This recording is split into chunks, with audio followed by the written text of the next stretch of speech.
we have two people this time. This is new. This is exciting. You're not. Don't adjust your television sets. We have Nicholas Paré and Jimmy Chalfant. These two men have something in common. They both played on a new release coming out imminently. Nick, did you know that you have an album coming out? I did, yeah. I was hoping you'd be aware of that. So, Nicholas Paré, the Jags, and you had Jimmy drum on some tracks. What made Jimmy the right choice for the job? First of all.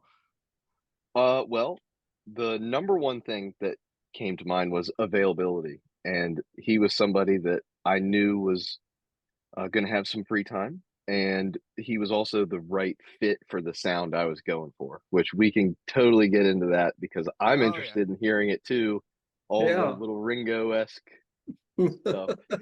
Yeah. But So yeah, we will definitely get into that. So Jimmy, what was it like for you? Did you have any like free reign on this, or was it more Nick just giving you like this is what I want, or were you Nick, just able to? Nicholas let me do anything that I wanted.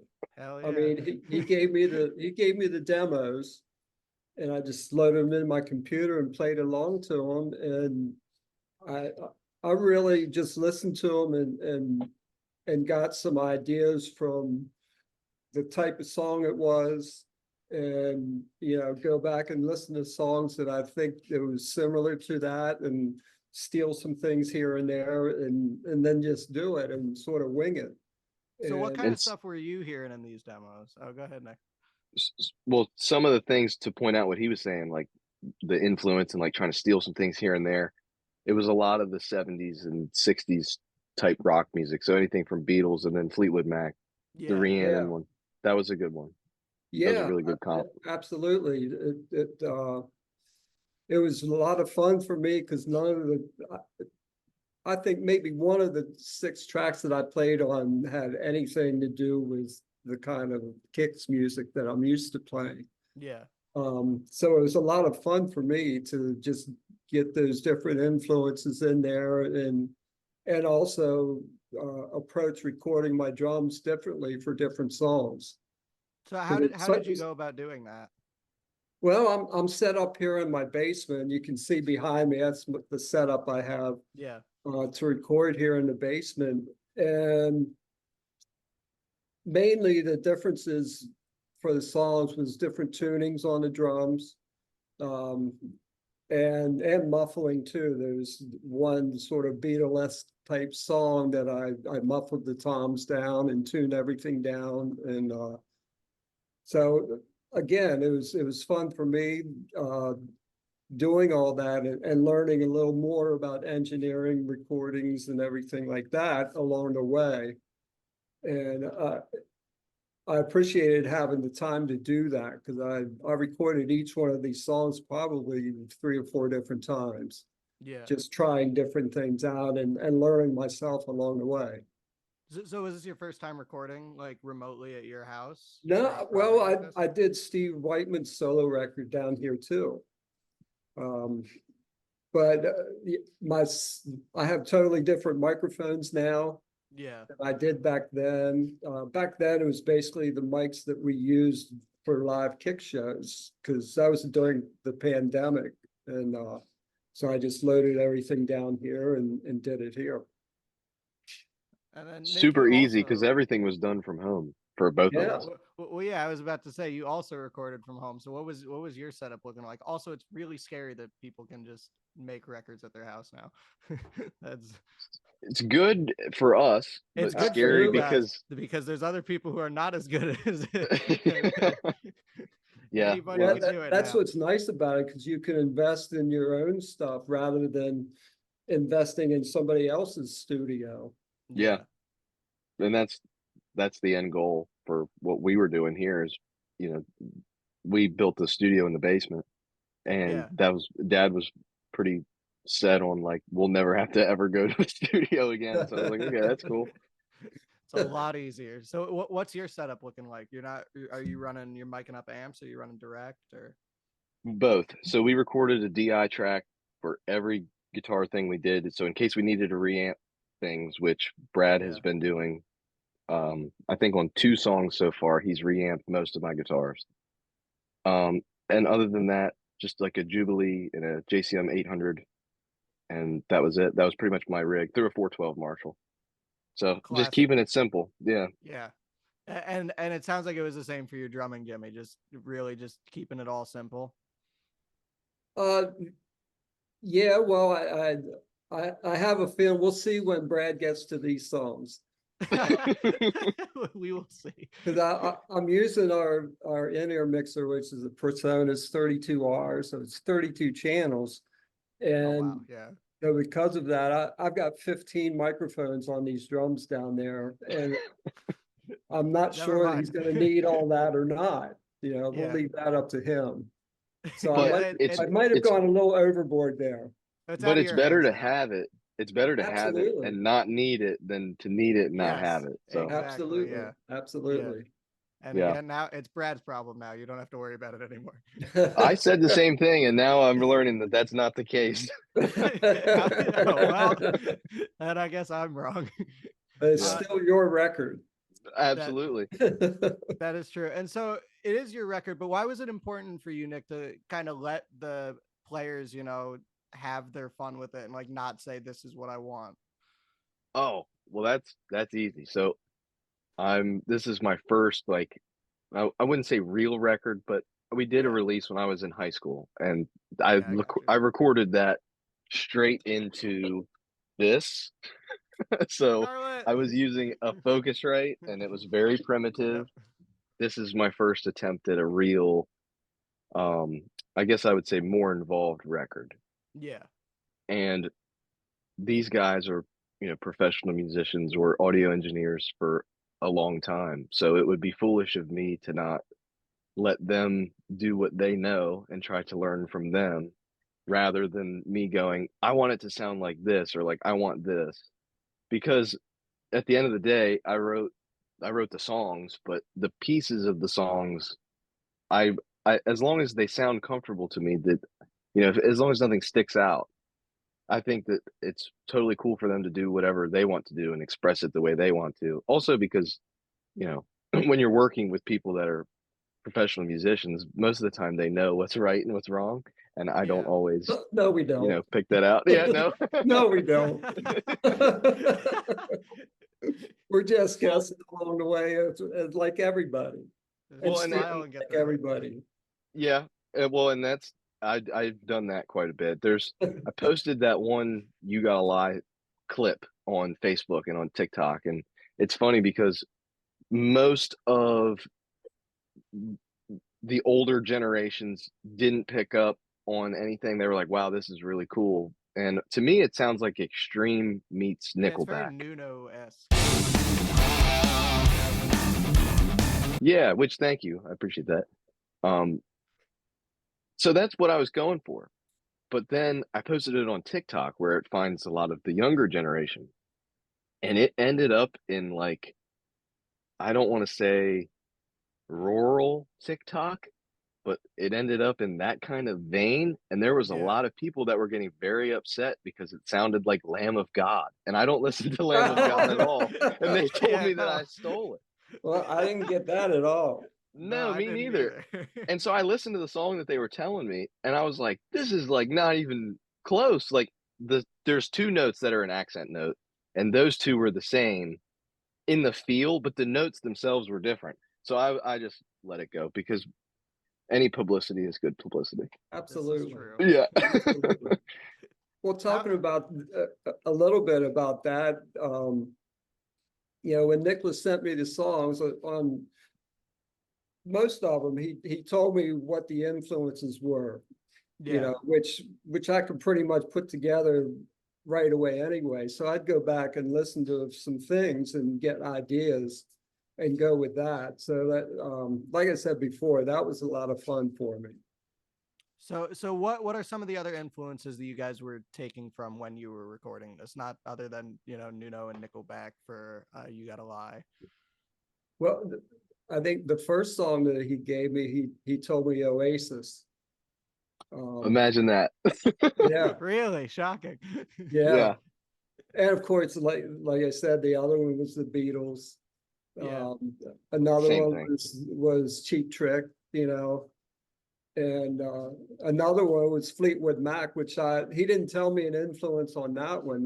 But that one just, when I heard the song, just sounded to me like that. So I went that route, and And that Nicholas. was good because that was one that I didn't pick up on Uh-huh. initially. And then when you did your drum thing in that style, it really kind of elevated the song to a different level that it definitely needed to go to, which was cool.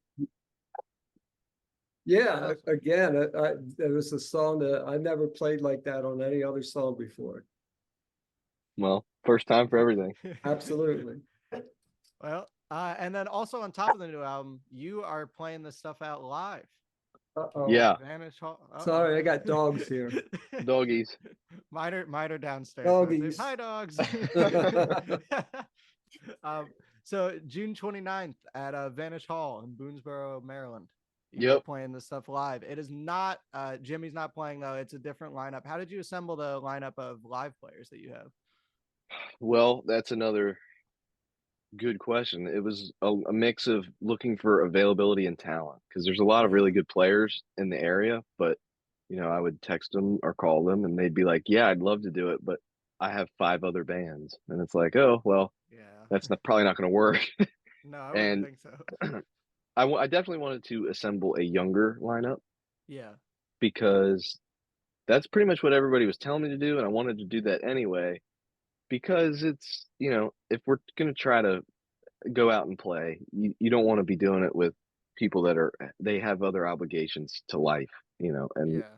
so our drummer that we got, her name's Peyton Waltz. She's phenomenal, and I think Jimmy's familiar with her through Yeah. the Institute, right? Yep. Yep. Yep.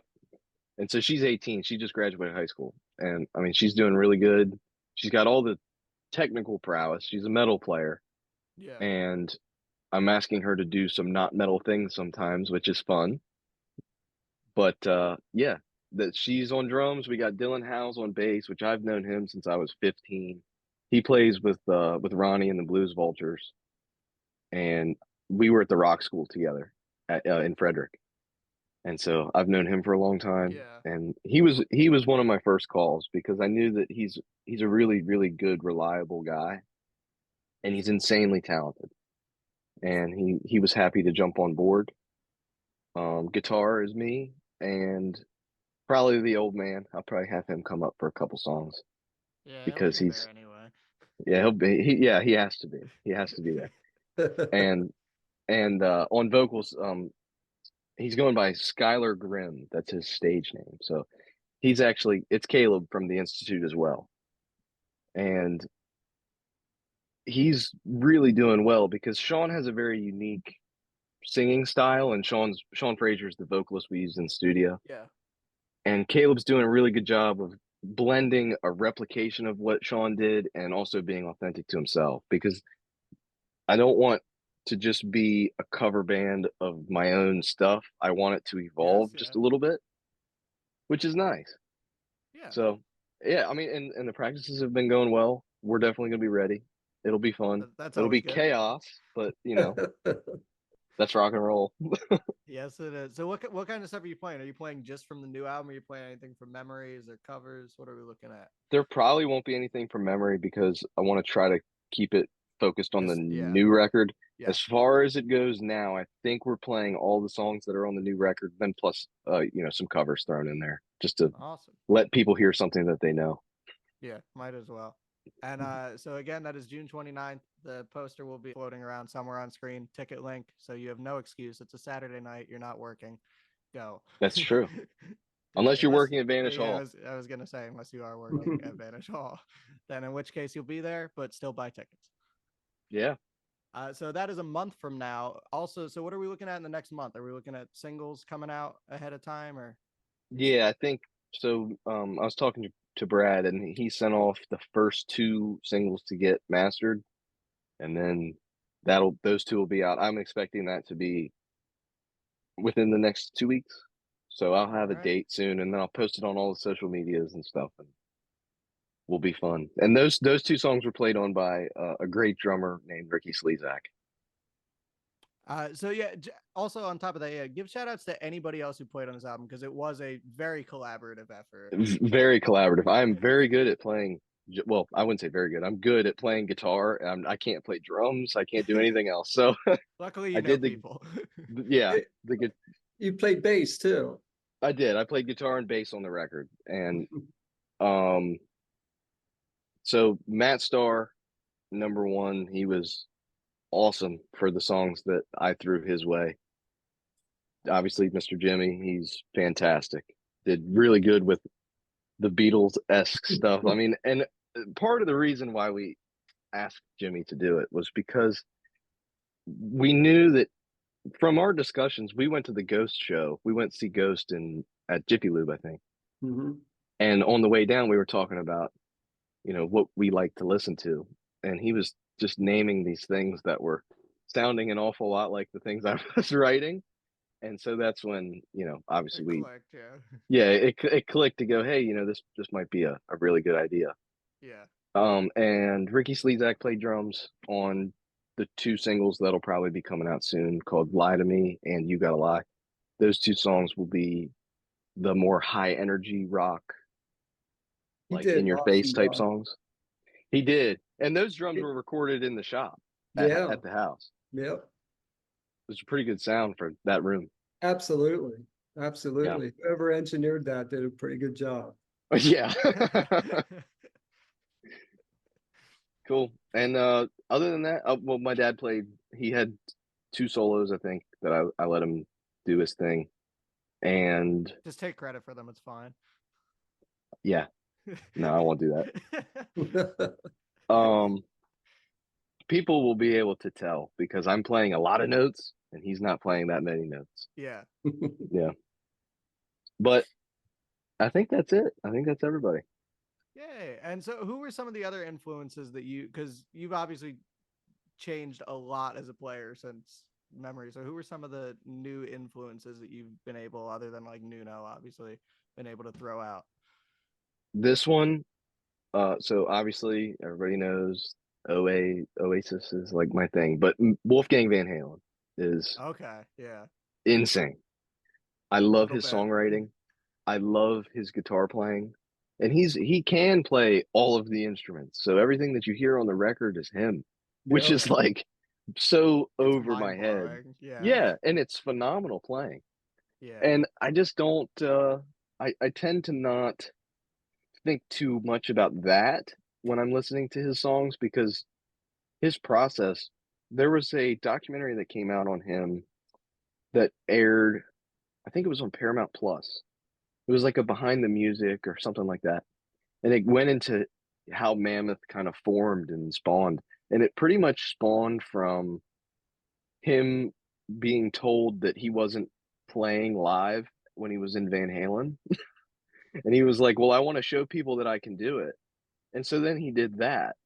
And it's like, that's That's so extreme. You played all the instruments on a phenomenal record and you wrote great songs. And he Right. pretty sings Yeah. well. epic. Like, I just don't know how you can top that. But the feel of his melodic orchestration, Yeah. I took I took a lot of that Yeah. because I learned all the first record and some of the second record when it came out just because I was interested to see how he was making certain sounds because it was something that I had not thought about before. And so on the song Lie to Me, that's pretty much all it is. It's just my Wolfgang Van Halen impression. Well, it's fun to do. He's a fun guy It, to steal from. yeah. Well, and he's not been stolen from a lot. Like everybody has stolen from the No. Beatles, Yeah. but not Yeah. everybody's stolen from Wolfgang. Well, It's a now that little you've put different. it out there, I think more people will start. You Let's started a start. trend. Yeah. Well, that'll be good. There's going to be a lot of good songs coming from him and them. Oh yeah, Yeah. absolutely. So how has it been trying to market this? Because it's got to be tough because obviously you're trying to reach two different generations too. Yeah, that's a really good thing because nobody thinks about that. Yeah. It's harder for me to reach younger people because to be able to have a following, there has to be an interest. And Yeah. so people that I'm friends with like it because I'm friends with them.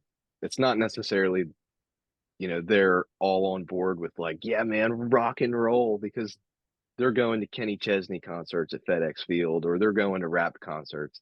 Yeah. And I get friends that. that go, you used to have Kenny Chesney fan friends. I went to Linganore High School, man. That I'm is, kidding. yeah.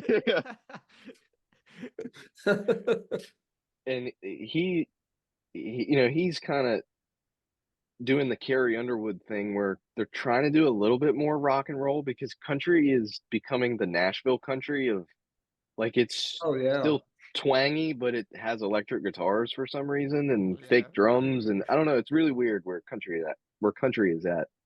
Yeah. That's But because all the rock musicians that couldn't make it moved to Nashville, and they're playing yeah, with all the country stars now. that's true. So Yep. the writing and the performances of that Yep. have flipped. And with Carrie Underwood's touring with Guns N' Roses, which Yeah, I that's find weird. crazy. Yeah. I find that strange, but it worked. So Hey. it's Yeah. well, I don't even remember what your initial comment. What was your question? Just about marketing the album. Oh yeah, marketing the album turns into Carrie Underwood. Yes. Hey, yeah. But There's a loop.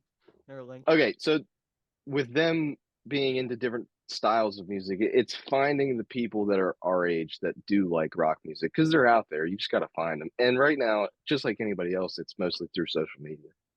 Yes. Yeah. Yeah. That was a if you long answer. if you are out there, please, I need more friends. So Well, we'll come on June 29th to Vanish Hall, and there will be There will plenty be of young friends there. people there, as well as some older people too. And Kenny Chesney will also be And there. yeah, wouldn't that be something? It's I'll not even DM me them. headlining. I'm opening for Kenny Chesney. Kenny Chesney. So before we wrap it up, just for both of you guys, what was, if you had to pick one, like what's your fondest memory of working on this album? It could be one specific moment or just a broader thing in general. Jimmy, we can start with you. Wow. That's a good question.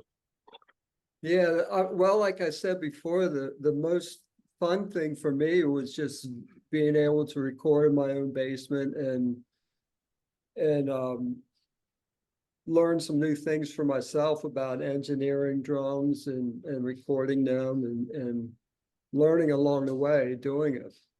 That was the most fun for me. Awesome. And Nicholas. Well, mine would probably be writing the songs. I enjoyed writing. Yeah. Um, Getting older as a guitar player, like when I turned 20-ish, I really kind of wanted to just focus on writing rather than playing covers, because you can play covers Yeah. whenever, but and writing is a weird thing, because you can have two really bad weeks where you just don't feel creative and you're just not interested. And then that one song can happen at any point. So it's kind of like Yeah. catching lightning in a bottle. Yeah. I find it fun. It's like fishing. I don't like fishing, but I like writing songs. And but aside from the writing standpoint of the recording and getting the live band together, I think it would really have to be the people. I enjoy the people because it Yeah. makes it fun. Like I like that Jimmy likes to do it. I like that because Oh, that makes me feel better, because the last thing I want to do is ask him to do something he doesn't want to do, because then that puts us Yeah. both in a really awkward position. and and there was a time where I can't remember which song it was, but he'd sent me a drum track with the music, the demo that I gave him, and I was not digging it. I was like, what is this part in the chorus? Like, what did he do? And he said, I like it. And I was like, okay, well, I'll let it sit for a minute. And I listened to it for about a day, and then I realized that the next day when I woke up, I was doing that little drum shuffle thing he put in there, which I wasn't expecting at all, and it worked perfectly. So I was like, well, that is an example of me not knowing. I initially shot the idea down, but yeah, I mean the people. It's just been fun to work with other people. Yeah, absolutely. Well, and especially people like such as Jimmy who, are able to help, because you could also maybe just work with a bunch of assholes. Luckily, you don't have to deal with that. You're working with a bunch of great people. You surround yourself with good people, so it's definitely easier. Yeah, and to get to the level that I would say professional musicians are at, Yeah. the ones that get a lot of work, like in the documentary Hired Gun, the ones that get hired to do work are not the assholes. They're No. the Yeah. guys that are easy to get along with, because nobody's going to hire somebody if they can't get along with you. Yeah. That's a huge thing. Right. Yeah. And they're not there to, show everybody what they can do on every song they play on. Yep. No, You're just there to do your job. They're there to play the song. Yep. Yes. Yeah. Well, that is all I have for you guys. Make sure you get your tickets for June 29th, and album will be coming out soon. Nick, do you have a time frame that you're looking for the full album? Yeah, I mean, if we cut it real close, we can try to get it out for the day of the first show. Ooh. That's still up in the air, right? All So right, no Brad's promises. done. Don't Brad's about halfway done. We're about to start Jimmy's song soon, so it's going to depend on how quickly we can get done Jimmy's songs. All right, we'll blame everything on Brad if it goes wrong. It's fine. That's usually the plan. Good. All right, I'm glad we're all on the same page here. All right, well, thank you guys for taking the time to do this. This has been fun. Make sure you keep your eyes peeled on all of Nick's social media. He will be promoting the hell out of this album. So if you need any new info about it, go follow Nicholas. Nicholas, what's your Instagram? Nicholas.Paré, Pare. Follow. It doesn't have the accent, so it's not Paré. No. They won't let me Sad. do it. I Yeah. know.